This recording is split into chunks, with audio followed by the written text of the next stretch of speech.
નમસ્કાર દર્શક મિત્રો, માલણ ટીવીમાં આપનું સ્વાગત છે। પ્લીઝ પૂરો વિડિયો જોજો, લાઈક કરજો, શેર કરજો અને અમારી ચેનલને સબસ્ક્રાઇબ કરજો। પીડીલાઇટ ગ્રામ નિર્માણ સમાજ ગ્રામ વિકાસ યોજના મહુવા દ્વારા 1-2 સ્પર્ધાનું આયોજન કરવામાં આવ્યું હતું। પ્રથમ સ્પર્ધા સંસ્થા દ્વારા સંચાલિત તાલુકાની સરકારી શાળાઓમાં ચાલતા વાગલેના ક્લાસના શિક્ષક તરીકે ફરજ બજાવે છે તેમના માટે નવરાત્રી દરમિયાન એક રાસ ગરબાની સ્પર્ધાનું આયોજન કરવામાં આવ્યું હતું। બીજી સ્પર્ધા જીએનએસ અને જશવંત મહેતા ફાઉન્ડેશન દ્વારા ચાલતા સાબુના કારખાને બ્યુટી પાર્લર ક્લાસના ટીચર બહેન શ્રી આશાબેન ચાવડા 1 માસ માટે સ્ટેપ ક્લાસીસ શરૂ કરી સ્ટેપ શીખવાડી તેમની પણ સ્પર્ધાનું આયોજન કરાયું હતું। આ બંને સ્પર્ધાના નિર્ણાયકો તરીકે પ્રથમ સ્પર્ધામાં જયશ્રીબેન દોશી, હિનાબેન રૂપારેલ, પુનિતાબેન રાવળ, નાજીરાબેન લાંગડા, બીજી સ્પર્ધામાં નમ્રતાબેન વાજા, શિલ્પાબેન નગરી, દીપ્તિબેન બારિયા, સપનાબેન બારિયા તેમજ મુખ્ય મહેમાન તરીકે જલપાબેન સાગર ઉપસ્થિત રહ્યા હતા। આ સમગ્ર કાર્યક્રમમાં નિર્ણાયકો તેમજ આમંત્રિત મહેમાનોને પુષ્પગુચ્છથી સન્માનિત કરી સંસ્થાના મેનેજિંગ ટ્રસ્ટી શ્રી ઇસ્માઇલભાઈ કરાણીએ આભાર વ્યક્ત કર્યો હતો।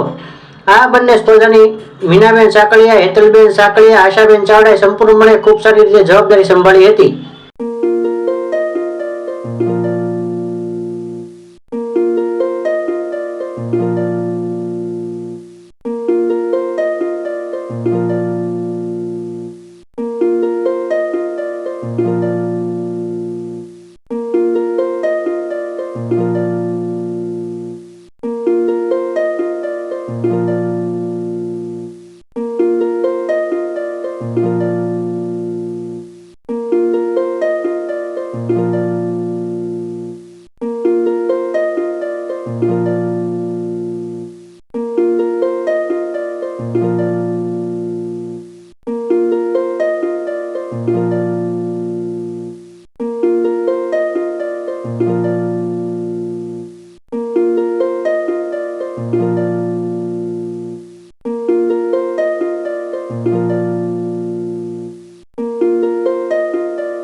ગ્રામ નિર્માણ સમાજ મહુવા સ્ટેપ ક્લાસીસ નું આજે આયોજન કરેલું હતું।